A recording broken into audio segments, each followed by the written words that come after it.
სახალხო დამცველობის კანდიდატები პარლამენტში უმრავლესობის წევრებს საკუთარ პროგრამას დღეს უჩა ნანუაშვილი და თამარ გურჩიანი დააცნობენ. გარდა ამისა, დღესვე ეკა ბესელია შეერთებული შტატების სახელმწიფო დეპარტამენტის წარმომადგენლებს ხდება. პარალელურად პარლამენტის ტერიტორიული მთლიანობის აღდგენის დროებითი კომისიის ხდომა მიმდინარეობს. მერიან გორგოძე შემოგვიერთდება ახლა პირდაპირ ეთერში.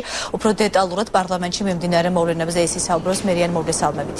დიახ, საპარლამენტო უმრავლესობისა და სახალხო დამცველის სავარაუდო კანდიდატებს შორის შეხვედრა სულ ცოტა ხნის წინ დაიწყო. მე შეგახსენებთ, რომ სხვა კანდიდატებთან მსგავსი შეხვედრები საქართველოს პარლამენტში წინა კვირაშიც გაიმართა, თუმცა დარჩენილი იყო ორი კანდიდატი, უჩა ნანუაშვილი და თამარ გურჩიანი და ის სწორედ ამ კანდიდატებთან შეხვედრა მიმდინარეობს ამ წუთებში. უმრავლესობის წარმომადგენლები სავარაუდო კანდიდატებისგან მათი მთავარი მესიჯების და პრიორიტეტების შესახებ ინფორმაციას ისმენენ. უჩა ნანუაშვილმა და თამარ გურჩიანმა შეხვედრის დაწყებამდე მოკლე კომენტარები გააკეთეს მედიასთან. უჩა ნანუაშვილის თქმით, მისი მთავარი პრიორიტეტი არის ადამიანი, ზოგადად ადამიანის უფლებები და მისი კანდიდატურა დაყენების შემთხვევაში აი სწორედ ამ მიმართულებით იმუშავებს. თამარ გურჩიანი კი აცხადებს, რომ ის მოვიდა პარლამენტში პარლამენტის პატივისცემისა და მისი მოვალეობის მოხდის გამო, თორემ მისი თქმით საპარლამენტო უმრავლესობას სახალხო დამცველის კანდიდატურა უკვე შერჩეული ყავს და ამ ხრივ არაფერია შეცვლილი. ჩვენ შეგვიძლია პირდაპირ ეთერში მოვისმინოთ მათი კომენტარები.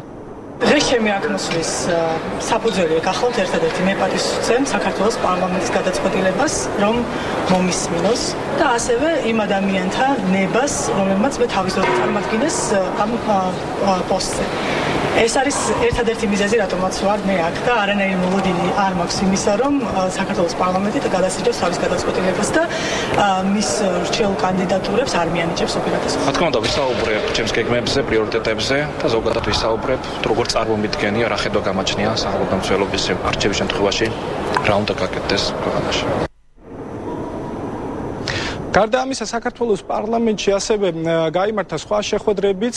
ადამიანის უფლებათა კომიტეტის თავმჯდომარე ეკა ბესელია შეხვდა ამერიკის სახელმწიფო დეპარტამენტის წარმომადგენლებს. ეკა ბესელიას განმარტებით ძალიან მნიშვნელოვანია, რომ არ დაიკარგოს ასევე მნიშვნელოვანი ურთიერთობები საქართველოს უცხოელ პარტნიორებთან, რათა მათ ჰქონდეთ ინფორმაცია საქართველოში მიმდინარე ბოლოდროინდელი მოვლენების შესახებ. სწორედ აი ამის შესახებ გაიმართა ეკა ბესელიასა და სახელმწიფო დეპარტამენტის წარმომადგენლების შეხვედრა, რაც შეეხება ტერიტორიული მთლიანობის დროებითი კომისიის აღდგენის სხდომას. მისი თავმჯდომარის განმარტებით ეს არის ტექნიკური ხასიათის შეხვედრა.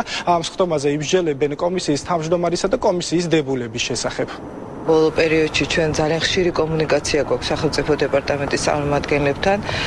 მაქსიმალურად ვცდილობთ, რომ ინფორმაციები რაც შეიძლება დროულად, სრულად და ამომწურავად იყოს მიწოდებული. ეს არის ძალიან კარგი საშუალება იმისთვის, რომ ანალიზის და შეფასების დროს იყოს მაქსიმალური შესაძლებლობა ყველა იმ მნიშვნელოვან საკითხზე, რომელიც დღეს ჩვენს ქვეყანაში ხდება.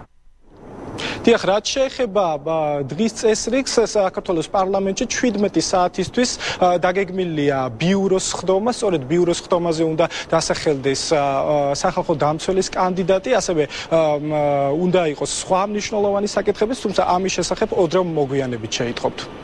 დიდი მადლობა მირიან გორგოძე საუბრობდა ქუთაისიდან პირდაპირ ეთერში.